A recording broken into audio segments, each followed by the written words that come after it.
Hello guys, नमस्कार। नमस्कार। तो गाइस आज हम लोग पढ़ने वाले हैं chapter 13 class 7 maths NCERT exponent and powers का। तो वीडियो थोड़ी लेट है, उसके लिए बहुत बहुत सॉरी। थोड़ी क्या बहुत ज़्यादा लेट हो गई है, तो कुछ प्रॉब्लम की वजह से मैं नहीं बना पाया था वीडियो। बढ़ा गई आपके सामने वीडियो एक्सपोनेंट पावर की। तो ये पूरा फुल एक्सप्लेनेशन है इस चैप्टर का, तो अच्छे से पढ़िएगा। और चैनल को सब्सक्राइब नहीं किया है तो लाल वाला बटन होगा वीडियो के नीचे, उसको जाके दबा दो। और बगल में बेल आइकन का बटन होगा, उसको भी प्रेस करके ऑल नोटिफिकेशन ऑन कर दो, जिससे मेरे चैनल की सारी नोटिफिकेशन आपको मिलती रहेगी। और साथ ही साथ वीडियो पसंद है तो वीडियो को लाइक कर देना, ज़्यादा से ज़्यादा शेयर करना। तो बढ़ते हैं अपने टॉपिक के ऊपर।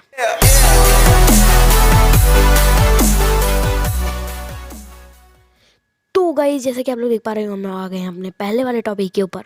तो पहले हम लोग इसके बेसिक्स पढ़ेंगे कि भाई एक्सपोनेंट एंड पावर होता क्या। जब यही नहीं जानेंगे तो हम लोग कैसे आगे कंटिन्यू करेंगे। तो एक एक्सप्लेनेशन वीडियो जिसके अंदर इसके सारे टॉपिक्स एंड कंसेप्ट्स को हम लोग डिस्कस करेंगे। बाद में जब इसके क्वेश्चन करेंगे तो हम लोग को बहुत ईजी लगने वाले हैं, ठीक है। तो चलिए इसको डिस्कस करते हैं। मैंने पहले से ही लिख रखा है, तो कोई दिक्कत वाली बात नहीं होने वाली है इसमें। तो भाई जैसे कि आप लोग देखो, यहाँ पे मैंने लिखा है 10⁻⁴। अब मतलब एक ऐसा ही होता है कुछ। तो इसको हम लोग क्या पढ़ सकते हैं, 10⁻⁴, ठीक है।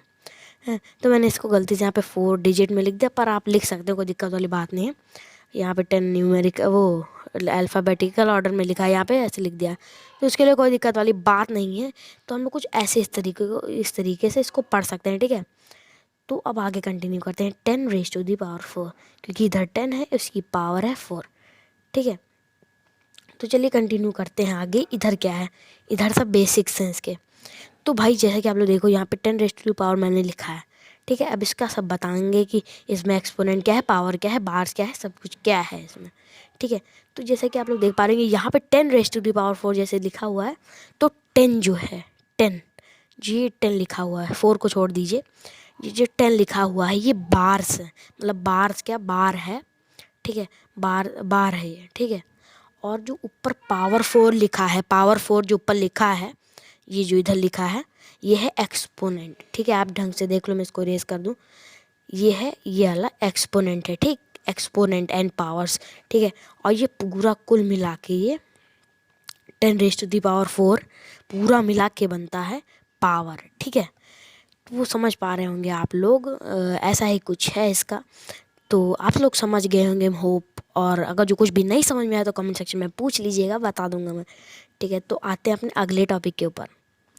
तो गाइस जैसे कि आप लोग देख पा रहे हो, हमारा अगला टॉपिक ये है। तो भाई जैसे हम लोग करना क्या है, अभी 10⁻⁴ है तो उसका क्या करना है, ऐसे बिन फर्जी तो दिया नहीं गया है। तो 10⁻⁴ का मतलब है कि 10 को हम लोग 4 टाइम्स मल्टीप्लाई करेंगे। 10 × 4 नहीं करेंगे, 10 × 10 × 10 4 टाइम्स करेंगे। जैसे आप देख पा रहे हैं 10⁻⁴ है, तो 10 × 10 × 10 4 टाइम्स हो गया, तो 10 × 10 × 10, तो जितना इसका आएगा, जैसे आ जाएगा इसका आने वाला है हमारा 10,000, ठीक है। इसका हमारा 10,000 आएगा। और आप देखो यहाँ पे कि यहाँ पे आप देख पा रहे हो कि जैसे 4 टाइम्स मल्टीप्लाई हुआ है, तो जैसे 4 टाइम्स है यहाँ पे, तो इसको बहुत लोग कर देते हैं ×10 × 4 कर देते हैं, ठीक है। तो वो रॉन्ग हो जाएगा, ये 40 बिल्कुल भी नहीं होगा, ये इसका आंसर कुछ और ही हो जाएगा। तो आपका एकदम टोटली रॉन्ग हो जाएगा। तो जैसे इसको 4 टाइम्स मल्टीप्लाई करना है। आप दूसरे एग्जांपल को देखते हैं। जैसे यहाँ पे दिया गया 2⁻⁶, तो ठीक है। तो 2 × 2 × 2 × 2 × 2 हम लोग को 6 टाइम्स मल्टीप्लाई करना है। तो बहुत ही ईजी है ये चैप्टर और बहुत ही इंटरेस्टिंग है। तो आगे भी बहुत सारे टॉपिक हैं। अब आगे वाला जो टॉपिक है वो हम लोग कवर करने जा रहे हैं, बट उससे पहले चैनल को सब्सक्राइब कर देना, ठीक है। अब अगले वाले टॉपिक की तरफ आते हैं। तो अगर जो कुछ भी इस वाले टॉपिक में नहीं समझ में आया तो जाके कमेंट सेक्शन में पूछ लीजिएगा बिना बेझिझक, ठीक है। तो आते हैं हमने अगले टॉपिक के ऊपर। तो गाइस जैसे कि आप लोग देख पा रहे हैं, हम लोग आ गए अपने अगले वाले टॉपिक के ऊपर। तो अगले वाले टॉपिक का मतलब वो मुद्दा क्या है, ऐसे हम लोग सिंपल भाषा में कह सकते हैं। तो जैसे आप लोग यहाँ पे लिखा देख पा रहे हैं, 512 = 2⁻⁹। तो भाई इसका मतलब क्या है। तो जैसे आपके पास क्वेश्चन ऐसे आएंगे कि जैसे कुछ नंबर दिया गया होगा, रैंडमली कुछ भी नंबर, उसको आपको पावर में लिखना है, जैसे एक्सपोनेंट एंड पावर की फॉर्म में लिखना है, ठीक है।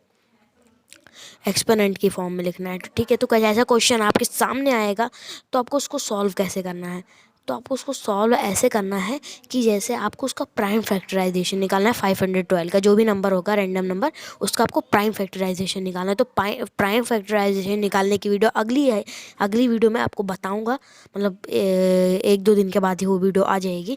तो इस वीडियो में आपको बता दूंगा 1-2 दिन क्या कम ही समय में, तो वो उस वीडियो में आपके प्राइम फैक्टराइजेशन के बारे में सब कुछ अच्छे से बता दूंगा, कैसे सॉल्व किया जाता है उसको। और हो सकेगा तो इस वीडियो के एंड में बता दूंगा अगर जो टाइम रहेगा तो गाइस। पर इस समय मैं आपको टाइम बता देता हूँ कितना हो रहा है। इस समय रात के कुछ 8 बज रहे हैं। तो जैसे कि आप लोग जानते होंगे, तो अब हमें क्या करना है, बाहर में जाए टाइम पे। तो अगर जो आपको कोई रैंडम नंबर गिवन है, अगर जो आपको उसको पावर में लिखना है तो 2 आपको लिखना है। अगर जो लिखना है क्या मतलब, सिंपली सुनिए, शुरुआत से सुनिए। अगर जो आपको कोई रैंडम नंबर गिवन होगा, जैसे कुछ भी, जैसे यहाँ पे 512 गिवन है, ठीक है, तो इसका हम लोग को प्राइम फैक्टराइजेशन निकालना है 512 का, कि उसको एक्सपोनेंट फॉर्म में हम लोग लिख सकें। तो मैंने प्राइम फैक्टराइजेशन जब निकाला, कुछ एलसीएम टाइप का ही होता है, बट एलसीएम से अलग होता है, कुछ एलसीएम टाइप का ही होता है। ऐसे हम लोग को निकालना रहता है, ऐसे ऐसे ऐसे करके, ठीक है। एलसीएम एचसीएफ टाइप का ही होता है।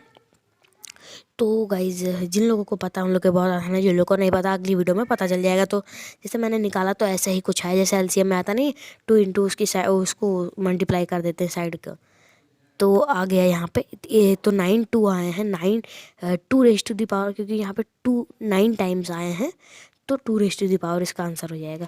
तो अगर जो 2 को 9 टाइम्स हम लोग मल्टीप्लाई करेंगे तो 512 आएगा। तो ऐसा कुछ हम लोग इसको आंसर कर सकते हैं। अगर जो आपको कुछ नहीं समझ में आया तो कमेंट सेक्शन में पूछ लीजिएगा, ठीक है। तो अब आते हैं अपने अगले टॉपिक के ऊपर। तो गाइस जैसा कि आप लोग देख पा ही रहे होंगे कि हम लोग आ गए अपने थर्ड वाले टॉपिक के ऊपर। तो क्या है, तो थर्ड वाला टॉपिक बहुत ज़्यादा इम्पॉर्टेंट है, इस चैप्टर का मेन टॉपिक है मेरे ख्याल से, तो मेन टॉपिक है, तो इसको बहुत अच्छे से आपको समझना है और पढ़ना भी है। तो ये है, इस टॉपिक का नेम है लॉज ऑफ एक्सपोनेंट्स। तो लॉज ऑफ एक्सपोनेंट्स होते क्या हैं, तो जैसे हम लोग के कुछ फॉर्मूले होते हैं अलग अलग चैप्टर में, जैसे सिंपल इक्वेशंस में कुछ फॉर्मूले होते हैं, और जो इंटीजर्स में कुछ फॉर्मूले थे, तो जैसे ये चैप्टर है तो इसके भी कुछ फॉर्मूले हैं। तो जब हम इसके क्वेश्चन करेंगे तो ये फॉर्मूले उसमें अप्लाई होंगे, तो हमारा आंसर आएगा, नहीं तो हमारा आंसर रॉन्ग हो जाएगा। तो ये पढ़ना बहुत ज़्यादा ज़रूरी है, इसको अच्छे से पढ़िएगा। तो चलिए शुरू करते हैं। तो जैसा कि आप लोग देख पा रहे हैं, मैंने यहाँ पे लॉ लिख रखे हैं, तो ये एक ही लॉ नहीं है, 4 to 5 लॉ है मेरे ख्याल से। तो काफ़ी ईजी, ज़्यादा झंझट वाला काम नहीं है, तो आप अच्छे से याद कर लीजिएगा इसको। तो जैसा आप देख पा रहे हैं, इसको आपको याद करना पड़ेगा, ठीक है। तो जैसा कि आप देख पा रहे हैं, पहला लॉ ये है, ठीक है। तो पहला लॉ ये है, और यहाँ पे हम लोग पहले अपना ये चूज़ कर लिया। उसके बाद आप देखिए लॉ क्या है, तो ये जो यहाँ पे a raise to the power m है। अब a raise to the power m कुछ ऐसा लिखा है, देख लीजिए, ऐसे लिखा है कुछ, a raise to the power m। ये साइन इसलिए लगाया है क्योंकि अब पावर में तो m हम लोग के कीबोर्ड में होता नहीं, तो मैंने ऐसे लिख दिया है। ऐसे मतलब लिख भी सकते हैं हम लोग, कैलकुलेटर में ऐसे ही लिखते हैं। तो ये a raise to the power m इसको हम लोग कहेंगे, और ये a raise to the power n है, तो a raise to the power m plus n हो जाएगा। तो मैं समझाता हूँ अच्छे से। तो जैसे पहला लॉ है क्या, a raise to the power m और into a raise to the power n।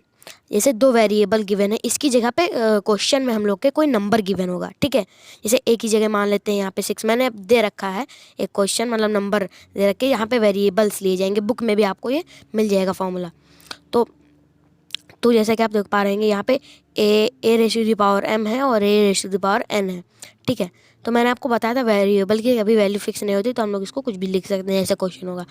तो a raise to the power m into a raise to the power n, तो क्या हो जाएगा, इसको हम लोग को मल्टीप्लाई करके ये सब ऐड पैड नहीं करना है, इसको हम लोग को कुछ नहीं करना है। जो a दोनों सेम है, ठीक है, a सेम है, मैं आपको लिख के बताता हूँ। जैसे a raise to the power m है into a raise to the power n है, ठीक है। अब हम लोग को करना क्या है, होगा इसमें कुछ नहीं, इसको हम लोग को मल्टीप्लाई नहीं करना है, हम लोग को क्या करना है, इसको कॉमन ले लेंगे। ए सेम है ना, बेस इसको कहेंगे, तो बेस सेम है हमारा, ए बेस है तो बेस सेम है, तो उसको कॉमन लेंगे। और ये जो ऊपर ये डिफरेंट है, तो इंटू करना है ना, तो इसको प्लस कर देंगे, इंटू नहीं करेंगे प्लस कर देंगे, तो m प्लस n हो जाएगा, ठीक है, ऐसा कुछ आंसर आएगा। तो वेरिएबल्स में हमारा आंसर नहीं आ पाएगा, पर अगर जो हम लोग वेरिएबल्स की जगह कोई नंबर लेंगे तो हमारा आंसर बहुत आसानी से आ जाएगा। तो मैंने इधर नंबर लेके भी सॉल्व किया, तो चलिए इसको भी समझ लेते हैं। ठीक है, तो इसमें क्या है, जैसे ए की जगह हमने लिया है 6 और m की जगह लिया है पावर m की जगह लिया है 4। ठीक है, और a की जगह लिया है 6 क्योंकि a बाई 6 ही 6 हो जाएगा। उसके बाद n की जगह लिया है हमने पावर में 2। ठीक है, n पावर है तो उसकी जगह लिया हमने 2। ठीक है, अब आगे क्या करना है हमें, आगे इसमें हम लोग को करना ये है कि जैसे आप देख पा रहे होंगे, अब हम लोग को क्या करना था, a m प्लस n। ठीक है, ठीक है, तो a m प्लस n, तो m और n पावर थी तो हम लोग को पावर को ऐड कर देना है, बाकी बेस को सेम ले लेना है। जैसे 6 4 प्लस 2। ठीक है, 4 प्लस 2। ठीक है, तो 4 प्लस 2 कितना हो जाएगा, 6 हो जाएगा। ठीक है, तो इसको प्लस कर देंगे तो 6 आ जाएगा, तो 6 टू पावर 6, तो ये हमारा आंसर हो जाएगा। तो ऐसे आपको एक्सरसाइजेस के क्वेश्चन में भी सॉल्व करना है। तो पहला लॉ हमारा कंप्लीट हो चुका है। कोई भी क्वेरी होगी तो कमेंट सेक्शन में पूछ लीजिएगा। आते हैं अपने अगले लॉ के ऊपर। तो गाइस जैसे कि आप लोग देख पा रहे हैं, हम लोग आ गए हैं अपने अगले लॉ के ऊपर। तो इस पेज पे हमारे सेकंड और थर्ड लॉ दोनों हैं, तो एक साथ ही समझ लेंगे दोनों को। उसके बाद एक दो लॉ और हैं, ठीक है, तो उसको भी समझेंगे। तो देख पा रहे होंगे सेकेंड लॉ क्या है। अभी इसको दूर रख दीजिए, इस वाले लॉ को, पहले ये समझते हैं ऊपर वाला, सेकेंड वाला। ठीक है, तो हमारा क्या है लॉ, ये ऊपर वाला लॉ ये कह रहा है कि a raise to the power m, ठीक है, divided by a raise to the power n। तो a raise to the power m कुछ ऐसा लिखा है, divided by a raise to the power n। ठीक है, अब हम लोग को क्या करना है, इसका आंसर में क्या आएगा, तो a raise to the power m minus n, multiply में प्लस हो रहा था, डिवाइड में माइनस होगा। ठीक है, तो ऐसा कुछ आ जाएगा हमारा answer. a m minus n, base same है तो उसको कॉमन ले लेंगे, और ऊपर वेरिएबल्स m और n डिफरेंट है तो हम उसको माइनस कर देंगे। डिवाइड में माइनस करना है, मल्टीप्लाई में प्लस कर देना है पावर्स को। ठीक है, तो इसको मैंने डिजिट में लेके भी सॉल्व किया है, इधर आप देख पा रहे होंगे। तो चलिए इसको भी देख लेते हैं। तो जैसे डिजिट में आप देखिए क्या लिखा है। डिजिट में हमारा लिखा है, पहले इसको इरेज कर देते हैं। ओ नो, ठीक है, तो दोबारा से आ गया है। अब आप देख पा रहे होंगे कि यहाँ पर डिजिट में मैंने सॉल्व किया, तो इसको करते हैं सॉल्व हम लोग। तो ए की जगह मैंने लिया है 6 और m पावर में है तो उसको लिया है 4, और ए की जगह लिया है 6 क्योंकि ए से में तो 6 ले लेंगे, और उसके बाद n की जगह लिया है मैंने 2। ठीक है, तो अब आप देखो कि 6 पावर को हम लोग को माइनस कर देना था, तो 6 बेस को कॉमन ले लेना था, तो 6 को कॉमन ले लेंगे, उसके बाद पावर को माइनस कर देंगे। तो आपको ढंग से दिख नहीं रहा होगा, मैं आपको इरेज करके दिखा देता हूँ। देखिए 4 माइनस 2 हो गया है। ठीक है, आप देखिए कितना आंसर आएगा, 4 में से 2 माइनस करेंगे तो 2 आएगा। ठीक है, तो 6 रेस टू दी पावर 2 इसका आंसर हो जाएगा। सिंपली आपको ऐसे ही सॉल्व करना है, कुछ झंझट नहीं है, मैंने बोला तो बहुत आसान है। तो ये वाला लॉ हमारा कंप्लीट हो चुका है। ये भी अगर जो कोई क्वेरी होगी इस लॉ को लेकर तो कमेंट सेक्शन में पूछ लीजिएगा। अब आते हैं अपने अगले लॉ के ऊपर। तो गाइस अगला लॉ था हमारा, नीचे वाला अगला लॉ था। तो अब हमें क्या करना है, अब ये वाला लॉ हम लोग पढ़ चुके हैं ऊपर वाला, तो इसको एक साइड कर देते हैं। ठीक है, अब ये वाला समझते हैं। अब इसमें क्या है, इसमें हमें गिवन है ये कि अगर जो जैसे ये लिखा क्या है, मैं आपको समझा देता हूँ, आपको समझ में नहीं आ रहा होगा। ये कुछ इस तरीके से लिखा हुआ है। ठीक है, इसको हम लोग ब्रैकेट में करेंगे और n, ठीक है, is equals to a m into n। ठीक है, तो ये जो है ये पूरा ये कुछ इस तरीके से लिखा हुआ है। ठीक है, तो आप समझ पा रहे होंगे। तो लिखा क्या है, आप देख लेते हैं। तो क्वेश्चन में आपको ऐसे ही गिवन होगा, एक ही जगह जो ये बेस है इसके कोई नंबर गिवन होगा, और ये जो पावर्स दो, एक ब्रैकेट के अंदर है एक ब्रैकेट के बाहर है, ये n है, तो एक ब्रैकेट के अंदर होगी एक ब्रैकेट के बाहर होगी पावर, तो उसकी जगह पे कोई नंबर गिवन होगा आपको। तो उसको सॉल्व कैसे करना है, तो जो बेस तो हमारा एक ही है, तो उसको उससे हम लोग को कोई छेड़छाड़ नहीं करनी। हम लोग जो पावर्स है हमारी उनको आपस में मल्टीप्लाई कर देंगे, तो देख पा रहे होंगे m इंटू n कर देंगे, तो नीचे a m इंटू n। ठीक है, तो मल्टीप्लाई में हमें प्लस करना है, जो हमारा पहला लॉ था उसमें हम लोग को प्लस करना है पावर को, डिवाइड में हम लोग को पावर्स को माइनस करना है, और ये जो ब्रैकेट वाला है इसमें हम लोग को इंटू कर देना है। ठीक है, मल्टीप्लाई कर देना है। ठीक है, अब मैंने इधर नंबर लेके भी सॉल्व किया है, तो ये भी समझ लेते हैं। अब आप देखो यहाँ पे मैंने ए की जगह लिया है 2 और एम की जगह लिया है 3, एन की जगह लिया है 4, ठीक है। अब हम लोग को मल्टीप्लाई करना था ना पावर्स को, तो हम लोग कर देंगे 3 इंटू 4 कर देंगे, तो 2 raised to the power 3 into 4 is equal to 2 raised to the power 12। तो ये 2 रेस्ट टू द पावर 12 हमारा आंसर हो जाएगा, ठीक है। तो हमारा इसी के साथ थर्ड लॉ भी कंप्लीट हो चुका है। कोई भी क्वेरी होगी तो आप कमेंट सेक्शन में पूछ लीजिएगा। तो आते हैं अपने अगले लॉ के ऊपर। तो गाइस जैसा कि आप लोग देख पा रहे हैं, हम लोग आ गए हमने अगले लॉ के ऊपर, जो कि है फोर्थ वाला लॉ। तो इसमें क्या है, इसमें भी वैसा ही है। तो ये मैंने ऐसे ही लिख दिया है। अब मैं आपको उसको लिख के बताता हूँ असल में ये इतना क्या लिखा है, ठीक है। अगर जो लोग समझ पा रहे हैं उन लोग के लिए बहुत अच्छी बात है, जो लोग नहीं समझ पा रहे हैं उनके लिए मैं यहाँ पे लिख देता हूँ। तो ये लिखा है कुछ इस तरह, A raise to the power M into B raise to the power M, ठीक है। तो इसमें आपको क्या डिफरेंस मिल रहा है, इसमें मिल रहा है कि हमारे जो बेस हैं वो डिफरेंट है और पावर सेम है। तो इसमें कुछ अलग मेथड अप्लाई होगा, तो मैं अभी आपको बताऊँगा, ठीक है। तो इसको थोड़ा ऊपर लिख देते हैं। तो गाइस जैसे कि आप लोग देख पा रहे हैं, हम लोग मैंने इसको लिख दिया है एक अरेंज्ड फॉर्म में। तो अब पढ़ते हैं हम लोग इसको, और अब देखिए क्या लिखा है यहाँ पे। पहले अपना ये चूज़ करा, अब उसके बाद देखिए हमें क्या लिखा है यहाँ पे। पहले इस वाली लाइन को पढ़ेंगे। तो ये लिखा है A raised to the power M, जैसे कि आप लोग यहाँ पे देख पा रहे हैं, A raised to the power M. उसके बाद into B raised to the power M into B raised to the power M, ठीक है। उसके बाद इक्वल टू का साइन है, उसके बाद ये वाली लाइन है। तो इस लाइन में क्या है, bracket open A into B bracket close M raised to the power M, ठीक है। तो ये समझाऊंगा ऐसा क्यों हुआ है। और ये अगली लाइन में है, is equal to bracket open A B, A into B मतलब वही हो गया, ए बी मतलब A into B bracket close raised to the power M. तो गाइस इसका मतलब क्या है, कुछ इसमें आपको डिफरेंट पता चल रहा है तो मैं आपको बता देता हूँ, ठीक है। तो इसमें क्या ही हो रहा है, आप देखिए। आप जो ये है, तो भाई आप देखो यहाँ पे बेस डिफरेंट है। पिछले वाले में हमारी पावर बेस सेम था, तो हमने बेस को कॉमन ले लिया था, और पावर डिफरेंट थी तो पावर को अपना मल्टीप्लाई जो भी करना था वो कर दिया था। जो भी उस लॉ में जो भी होना था तो वो हमने कर दिया था, ठीक है। अब इस लॉ में क्या करेंगे, इस लॉ में पावर सेम है तो पावर को हम लोग को कॉमन लेना है, और जो बेस है उनको उनके बीच में हम लोग को कैलकुलेशंस करनी है। तो जैसे आप देख पा रहे हैं मैंने यहाँ पे पावर सेम ले लिए।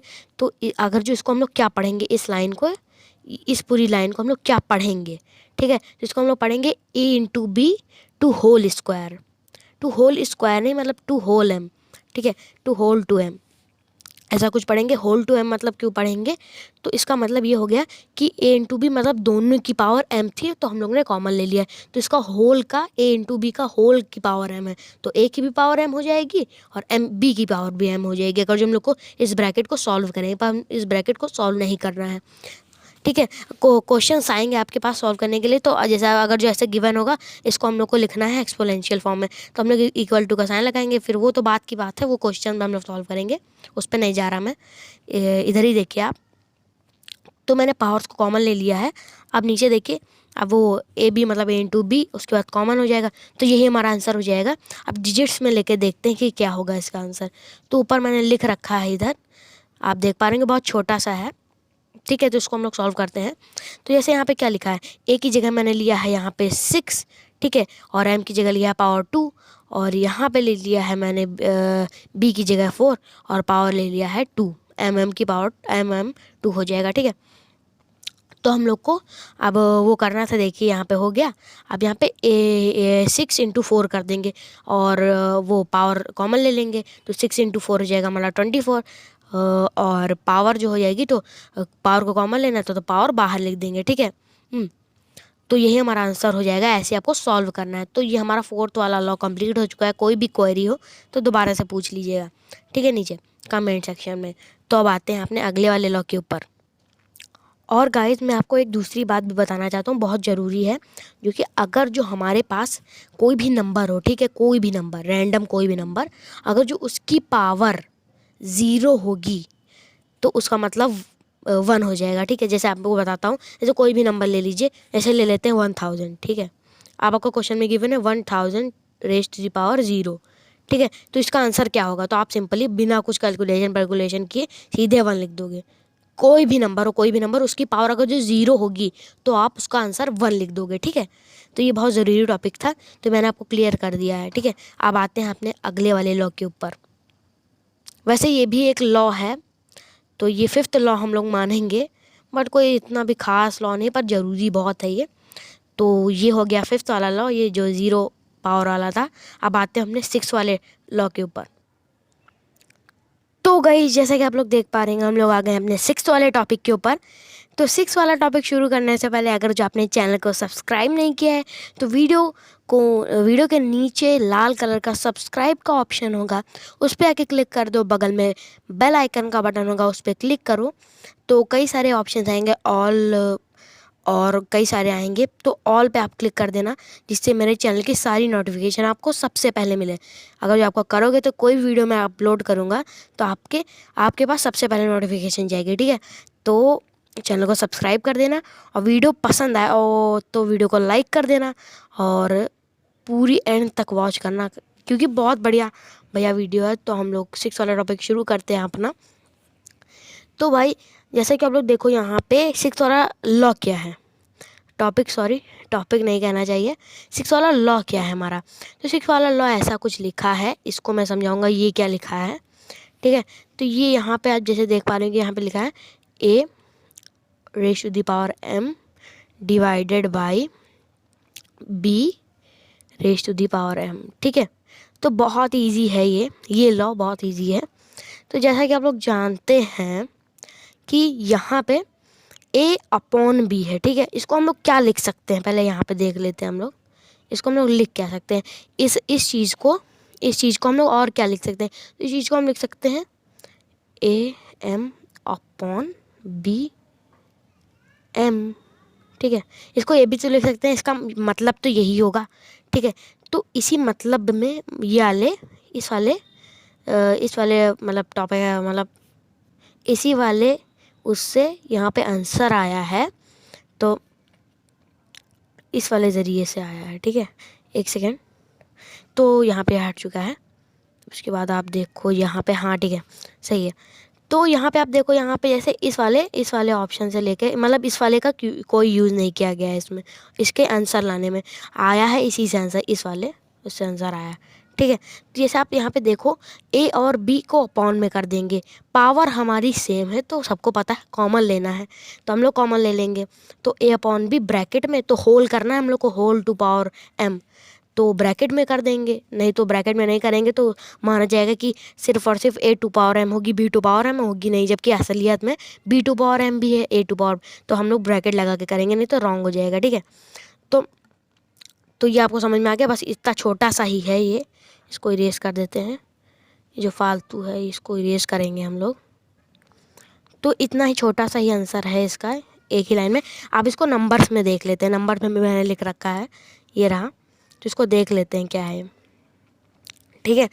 तो जैसे आप देखो, एक की जगह मैंने लिया है 6, ठीक है, और एक की जो पावर m है उसकी जगह लिया है, m की जगह लिया है मैंने 2, ठीक है। पावर m की जगह लिया है मैंने पावर 2, ठीक है, और डिवाइड कर दिया। उसके बाद b की जगह लिया है 4, और b की पावर m की जगह लिया है 2, तो पावर m है तो 2, अगर जो a की पावर m है वो 2 है, m की जगह 2 है, तो m भाई सेम हो जाएगा, तो 2 हो जाएगा वो, ठीक है। तो पावर दोनों की 2 सेम हो जाएगी, क्योंकि वेरिएबल भी इसमें सेम है तो पावर भी सेम होगी, यही मैं बताना चाहता हूँ। तो आप देखो यहाँ पे कि डिवाइड हो गया। उसके बाद हमें आंसर कैसे लाना है, तो हम जैसे हम जानते होंगे कि बेस हमारे डिफरेंट है, तो उसको अपॉन में कर देंगे और पावर को कॉमन ले लेंगे, तो बस यही हमारा आंसर हो जाएगा। बस इसके आगे हम लोग को कुछ नहीं करना है। और इसको हम लोग को शायद कट भी कर सकते हैं, कट कर सकते हैं हम लोग शायद इसको, हाँ तो कट कर सकते हैं हम लोग, या फिर ना भी करें तो भी सही है, ठीक है। तो अब ये हमारा हो गया ही वाला टॉपिक। तो हमारा अब ये लॉज ऑफ एक्सपोनेंट ख़त्म हो चुका है, इतने ही टॉपिक थे खाली इसमें। और अब दूसरा टॉपिक हमारा शुरू होगा स्टैंडर्ड फॉर्म, जो कि बहुत थोड़ा सा टफ है, बट ईजी है, काफ़ी ईजी है। तो अब अगला वाला वही है, तो चलिए उस वाले पे चलते हैं। तो चलते हैं अपने अगले वाले टॉपिक के ऊपर। तो गाइज हम लोग आ चुके हैं अपने अगले वाले टॉपिक के ऊपर। तो हमारा अगला वाला टॉपिक है #4 स्टैंडर्ड फॉर्म। तो भाई स्टैंडर्ड फॉर्म मतलब सभी जानते होंगे, तो इसकी डिफिनीशन ये है, standard form is a way of writing down very large और वेरी स्मॉल नंबर्स ईजिली। ठीक है, तो स्टैंडर्ड फॉर्म एक ज़रिया है बहुत सारे बड़े नंबर के पे छोटे नंबर्स का, उसको मतलब एक समय से समझिए कि ऐसे स्टैंडर्ड फॉर्म एक तरीका है जिससे हम लोग जो बड़े नंबर्स होते हैं उनको छोटे फॉर्म में हम लोग लिख सकते हैं। ठीक है, उनको छोटे फॉर्म में लिखने को कहते हैं हम लोग स्टैंडर्ड फॉर्म, जिससे हम लोग उसको सॉल्व कर सकें ईजिली। बड़े नंबर्स को हम लोग इतनी जल्दी कैसे सॉल्व करेंगे, बहुत ज़्यादा उसमें वो हो जाएगा, लफड़ा हो जाएगा। और छोटे नंबर्स हम लोग जल्दी सॉल्व कर लेते हैं। आप जैसे आप ही समझिए 5 2 3 4 5 6 7 8 9 10, ये नंबर लीजिए, इंटू 10 करिए। तो इंटू 10 नहीं, इंटू 5 कर दीजिए आप, तो आपको टाइम लगेगा। और जहाँ आप लेंगे ऐसे 10 इंटू 5 तो आपको तब कम टाइम लगेगा। तो वही बस अंतर है इसमें। और स्टैंडर्ड फॉर्म में एक और चीज़ होती है, also in our standard form there is exponential form. तो हमारी जो स्टैंडर्ड फॉर्म होती है इसमें एक्सपोनेंशियल फॉर्म भी होती है, इसमें रीराइट करना होता है हम लोग को एक्सपोनेंशियल। जैसे बड़े नंबर्स हैं तो उनको हम लोग बड़े नंबर्स को काट पीट के छोटे नंबर पे नहीं करेंगे, उसको हम लोग को छोटा करके एक्सपोनेंशियल फॉर्म में लिख देंगे। तो वही बस एक्सपोनेंट का मतलब होता है कि उसको छोटे फॉर्म में लिख देंगे, एक्सपोनेंट के फॉर्म में, छोटे फॉर्म में लिख के एक्सपोनेंट के फॉर्म में लिख देंगे। तो आप एग्जांपल से समझते हैं, यहाँ जो मैंने लिख रखा है वाइट बोर्ड पे अपने, तो आप देखो यहाँ पे कि जैसे यहाँ पे मैंने लिख रखा है 500000000। ठीक है, ये कोई नंबर है।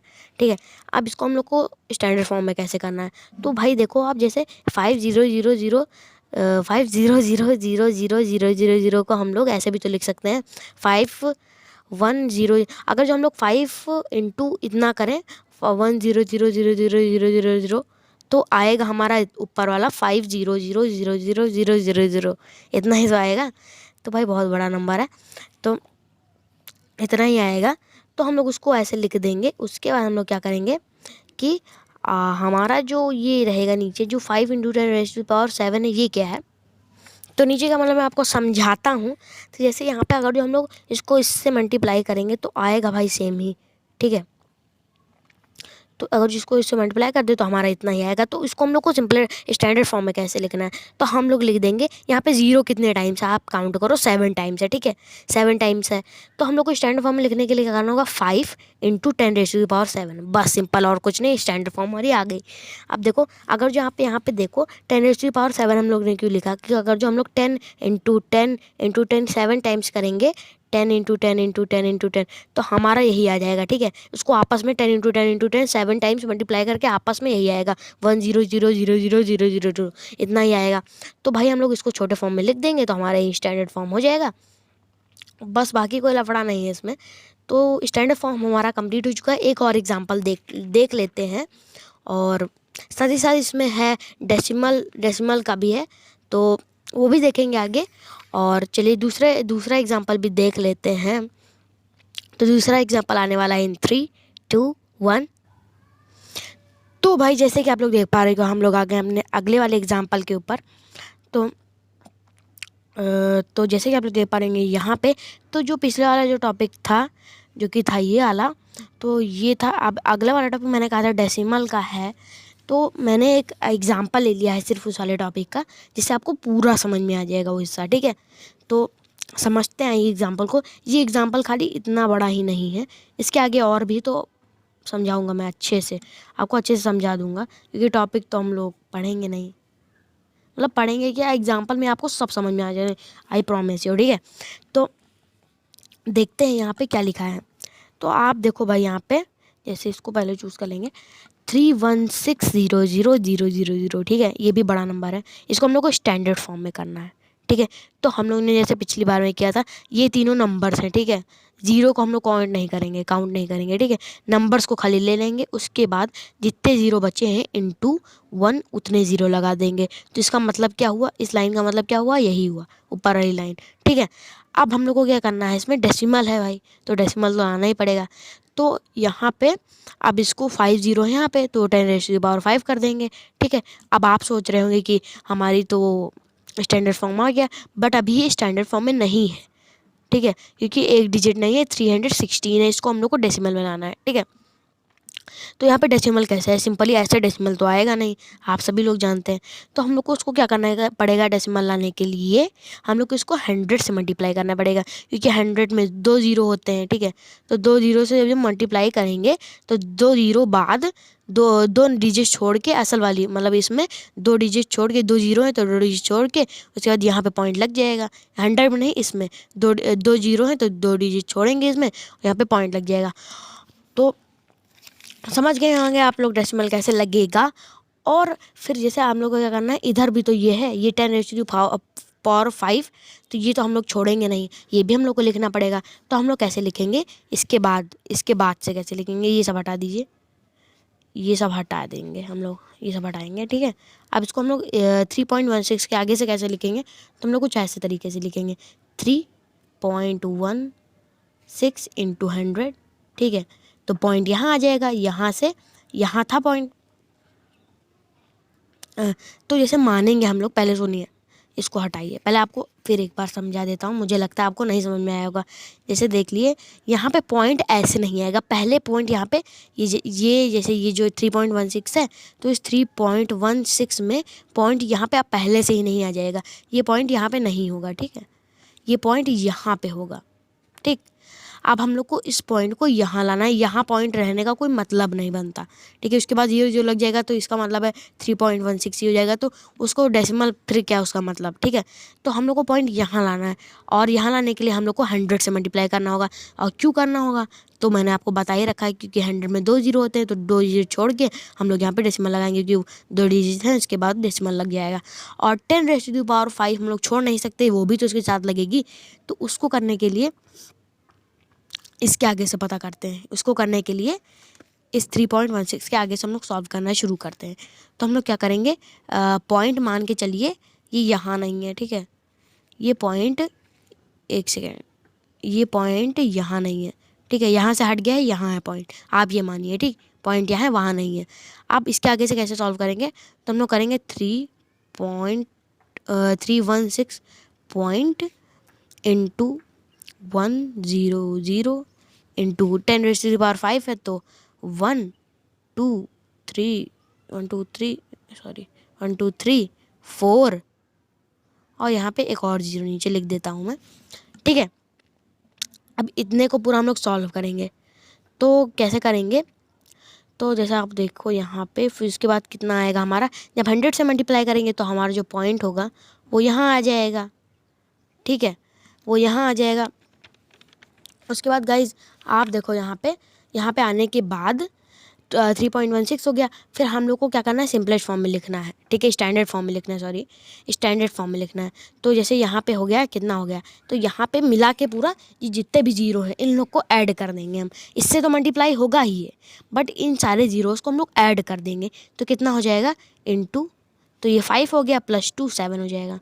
तो 1 2 3 4 5 6 और ये 7, इसका जीरो मैं नीचे लिख देता हूँ, ठीक है। तो ये अलग है ऊपर का, ये नीचे अलग है, ठीक है। तो यही हो जाएगा इसका स्टैंडर्ड फॉर्म। इसके आगे भी, अब ये इतना बड़ा हो गया, अब इसको हम लोग को इसके आगे क्या लिखना है, तो यहाँ पे लिखना था नीचे, पर स्पेस नहीं तो मैं ऊपर लिख देता हूँ। तो 3.16 इंटू 10⁻⁷, ठीक है। तो ये हमारा फाइनली स्टैंडर्ड फॉर्म आ गया। अगर जो इस वाले टॉपिक को लेकर कोई भी क्वेरी हो तो कमेंट सेक्शन में बेझिझक पूछ लीजिएगा, मैं तुरंत आपको बता दूंगा, कमेंट सेक्शन में ही सॉल्व कर दूंगा आपकी प्रॉब्लम, ठीक है। तो इसी के साथ हमारा चैप्टर यहाँ पे कंप्लीट होता है, एक्सपोनेंट्स एंड पावर्स। तो अगर जो आपको वीडियो पसंद आई हो तो वीडियो को लाइक कर दीजिएगा। अगर जो चैनल को अभी तक सब्सक्राइब नहीं किया तो चैनल को जाके सब्सक्राइब कर दो। वीडियो के नीचे लाल कलर का ऑप्शन होगा सब्सक्राइब का, उसको जाके दबा के, और उसके बाद बगल में घंटे का बटन होगा तो ऑल नोटिफिकेशन ऑन करना है, घंटे को दबा के उसके बाद ऑल नोटिफिकेशन ऑन कर देना, जिससे मेरे चैनल की सारी नोटिफिकेशन आपको मिलती रहेगी। और साथ ही साथ वीडियो को लाइक कर देना, तो मैं 2-3 बार बोल गया लाइक कर देना, तो लाइक कर देना भाई प्लीज़, बहुत मेहनत लगती है वीडियो बनाने में। तो आज के लिए बस इतना ही, मिलते हैं आपको। अब इसके बाद हम लोग इसके क्वेश्चन सॉल्व करेंगे, तो आप कमेंट सेक्शन में मुझे बता दीजिएगा कौन कौन से क्वेश्चन में आपको डिफ़िकल्टीज़ है, तो उन क्वेश्चन पे वीडियो आ जाएगी, ठीक है। तो आज के लिए बस इतना ही, मिलते हैं आपको इसकी अगली वीडियो में, तब तक के लिए जय हिंद जय भारत। और भाई लोग एक बात और बताना चाहता हूँ कि जैसे जो हम लोग ने लॉस पढ़े हैं तो आप शायद भूल गए हो, तो मैं उसको अरेंज फॉर्म में आपको लिख के दे देता हूँ। तो ये रही आपके सामने टेबल पूरी, तो इसको अच्छे से याद कर लीजिएगा। और इसको कुछ मतलब ऐसा करने का कोई तरीका नहीं है कि आप रट लो, इसको याद करना है और क्वेश्चन में इनको अप्लाई करना है। और गाइस, इस साइन का मतलब है कि मतलब जिसके बाद का डिजिट है उसको छोटा लिखना है। और आप जैसे वो जो साइन था उसको उसके बाद का जो डिजिट मैंने लिखा है उसको छोटा करके पावर में उस डिजिट के बाद लिखना है। जैसे अब 6 फिर वो साइन और 2 है तो 6 टू पावर 2 हो जाएगा। ठीक है, बाय।